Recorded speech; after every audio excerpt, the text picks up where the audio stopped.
Here are 7 signs that you might have a stalker. Hi, I'm Angie. Hey, I'm Eddie. Thanks for joining us here at Life Squared.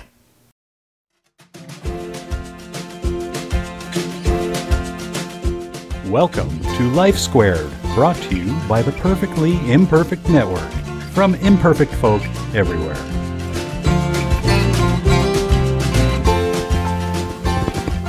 A stalker. Yeah. Now, it's a little bit more complex Right. than someone just following you around.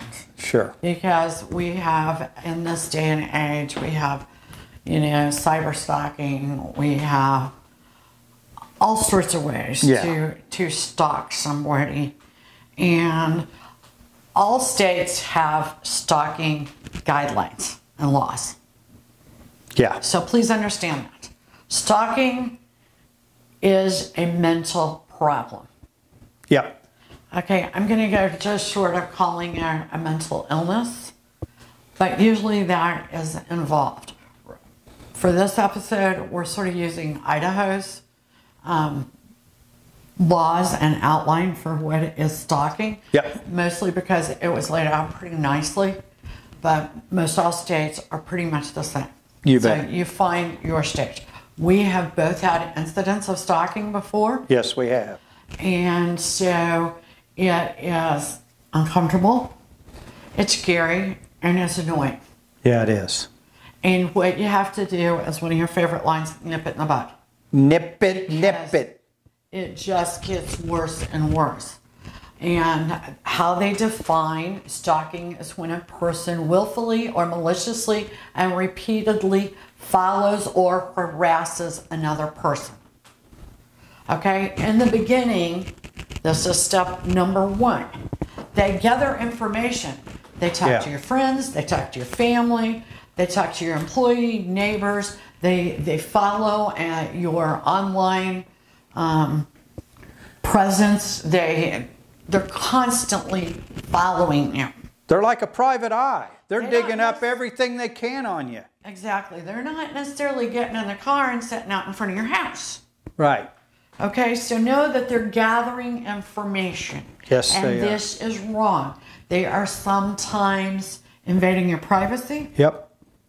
and worse. Number 2, they make unwanted phone calls, emails, and they dox you. And they still, a lot of times they will send letters. A perfect example of doxing is, and this happened to us, we had Amazon orders sent to us. Yeah. Actually, it was to our old address, so Right. that was kind of funny. Yeah, we didn't live there, so it was... Yeah, but still, it was to us. And also, like, you know how you go and somebody will want to send you a receipt because they're trying to save paper because we don't want to use up all our trees. And this person would give our email address. Yeah. Every time they bought something like that. We'd say, what? We haven't been there. Doxing. They don't have the right to give your email address or anything about you to someone. That's right. So that's number 2. Number 3, they send notes, flowers, gifts. Enough said. That's pretty much self-explanatory. And when it gets to that point, it's stepping up. You got problems. Stop it, get help.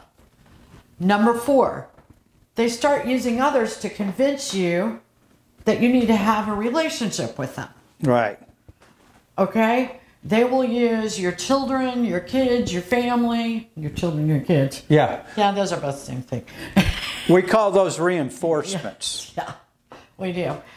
Your coworkers, talk to him about, wanting to see me or whatever. Yeah, how good a guy I am, how good a girl I am. Exactly. What a great relationship we would have, blah, blah, blah, blah. And then sometimes in the later stages, which takes us to number 5, when you don't do what they want you to do, they start spreading rumors They do negative things. They start spreading negative things about you. Some of them are false. Some of them are just an invasion of privacy.